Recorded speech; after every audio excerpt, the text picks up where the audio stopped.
Hola, ¿cómo están? Es un gusto y un placer estar nuevamente con ustedes. Vamos a comenzar en el día de hoy la charla sobre dolores de cabeza, los distintos tipos de dolores de cabeza. Y podemos decir que hay muchos dolores de cabeza, muchos tipos de dolores de cabeza. Es más, la edición de clasificación de las cefaleas define más de 150 tipos diferentes de dolores de cabeza. Hicimos un pequeño resumen sobre los más comunes. Podemos decir que hay dolores de cabeza o cefaleas primarias y dolores de cabeza o cefaleas secundarias. Las primarias son aquellas que de hecho no se sabe claramente qué es lo que la produce, pero están y se sabe en general diagnosticarlas y se sabe tratarlas, a pesar de que no se sabe exactamente qué es lo que la produce. Y después tenemos las secundarias, que como vamos a ir viendo, son secundarias porque algo las produjo. Es decir, por ejemplo, por uso excesivo de medicamentos o relacionado con la cafeína. Esas son secundarias a algo que sí sabemos que las produjo. Entonces, cuando nosotros hablamos de dolor de cabeza, vamos a hacer dos pequeños grupos.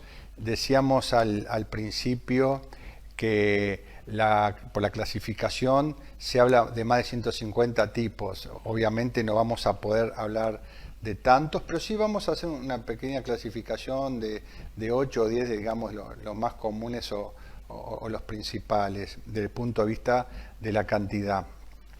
Dentro de las primarias, el número uno cuantitativamente son las migrañas, ¿no? Es un dolor de cabeza interesante que vamos a ir desarrollando. El 2 podemos hablar también de dolor de cabeza por tensión. Digamos, palmo a palmo con las migrañas son de las más frecuentes. Dentro de las primarias también lo que se llama dolor de cabeza en racimo, dolor de cabeza por el esfuerzo, si después de hacer un esfuerzo. Igual las metemos dentro de las primarias. Sabemos que es después del esfuerzo, pero no sabemos exactamente qué es el mecanismo de acción por el cual se produce el dolor de cabeza por el esfuerzo, porque no todos los que hacen esfuerzo tienen dolor de cabeza. Y dentro de las primarias también consideramos el dolor de cabeza hípnicos, que vamos a ir desarrollando.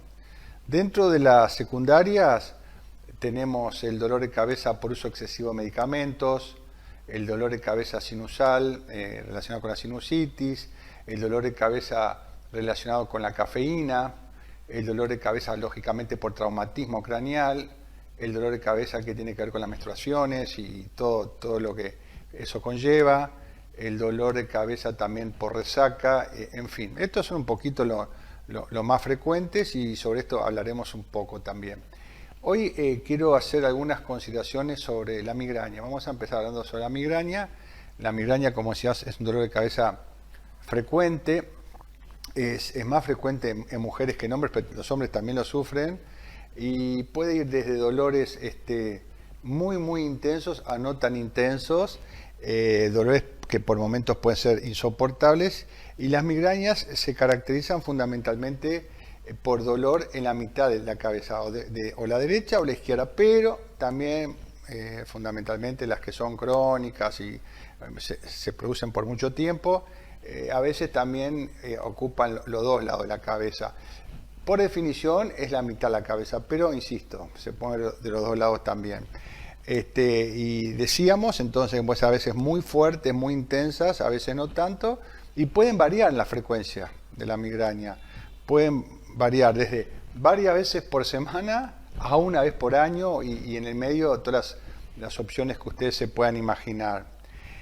La migraña tiene algunas características, porque aparte del dolor per se, muchos de los pacientes que sufren de migraña sienten una mayor sensibilidad a la luz. Les molesta muchas veces la luz más que otras personas. Tienen también muchas veces los pacientes con migrañas hipersensibilidad a los sonidos. Les molestan los sonidos más allá de una persona común.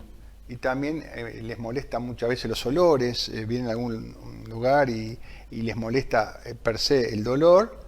Y se acompañan a veces también de náuseas y vómitos. O sea, por si fuera poco el dolor de cabeza, que a veces es intenso, por si fuera poco el dolor de cabeza que se repite, se puede llegar a repetir varias veces por semana o varias veces por año, se acompaña de estas situaciones, que se acompaña de mayor sensibilidad a la luz, a los sonidos, a los olores, a las náuseas y los vómitos.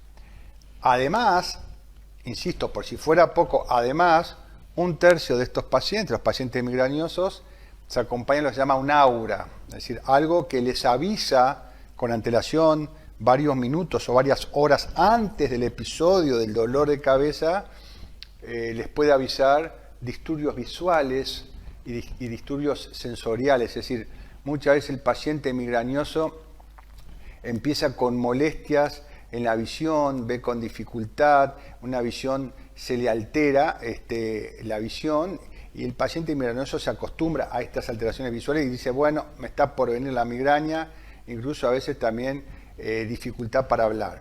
Yo quiero hacer una salvedad en este tema. El paciente que sufre y ya está acostumbrado, está bárbaro, en el sentido de que ya él mismo se hace el diagnóstico, él mismo sabe que se va a venir la migraña. Pero atención, a todos aquellos pacientes que nunca tuvieron una migraña y empiezan con disturbios visuales, con disturbios sensoriales, con alteraciones en la visión, con dificultad para hablar y algunos otros síntomas, por favor, consulten al médico aquellos que nunca habían sentido una migraña, porque podemos también tener otros problemas neurológicos, como una ACV o una meningitis. Entonces, atención con eso. No vamos a asustar, por supuesto, porque el migrañoso ya sabe, pero cuando uno sufre de estas alteraciones y nunca había sufrido antes, es importante que consulte al médico para descartar otras patologías.